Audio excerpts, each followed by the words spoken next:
कारंजा या ठिकाणी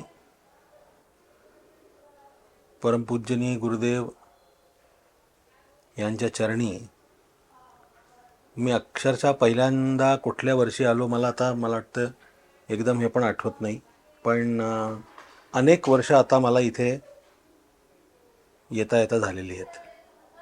आणि हे म्हणणं योग्य नाही की मला येता येता झालेली आहेत, मलाच बोलवून घेतात. अत्यंत जागृत ठिकाण आहे, यात काहीही वाद नाही. आणि ती जागृती फार जवळून अनुभवायला मिळते. या ठिकाणची काही एक वेगळी बात आहे, काही एक वेगळी गोष्ट आहे, यात तर काहीच वाद. ती जशी स्वतः इथे समोर बसून गाताना जाणवते, तशीच या ठिकाणी नुसतं एक थोडा वेळ येऊन बसलं ना तरी जाणवते. महाराजजी सर्व काही जे काही आहे ते सर्व करून घेतात. त्यांचा भरपूर आशीर्वाद आमच्यावरती, आमच्या सर्व कुटुंबांच्यावरती आहे आणि तो तसाच कायम राहावा अशी प्रार्थना पण आहे आणि राहील ह्याची खात्री पण आहे. पुढच्या काही दिवसांमध्ये या ठिकाणचं स्वरूप आता बदलणार आहे.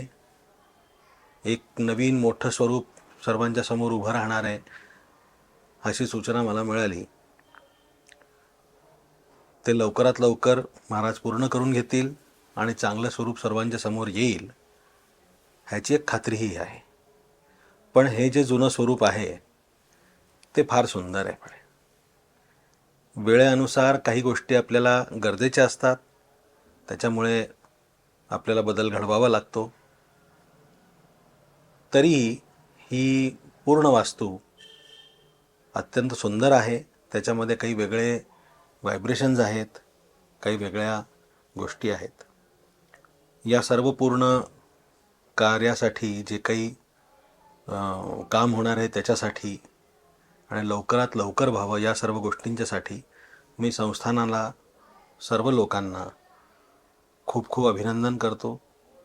आणि लवकरात लवकर हे काम पूर्ण व्हावं आणि लगेच आपल्याकडे, आपल्या समोर एक नवीन स्वरूप उभं राहावं ह्याची आतुरतेने मी पण वाट बघतो आणि लवकर व्हावील, लवकर होईल ह्याची प्रार्थना देवासमोर करतो. संगीत हे सेवेच्या माध्यमातून इथे जे आजपर्यंत झालेलं आहे, जितकी लोक येऊन गेलेली आहेत, त्या सर्व लोकांनी आपल्या श्रद्धे आणि क्षमतेनुसार इथे संगीत सेवा केलेली आहे. ती पण अनवरत अशी चालत राहील ह्याची मला खूप मनापासून खात्री आहे. खूप खूप धन्यवाद.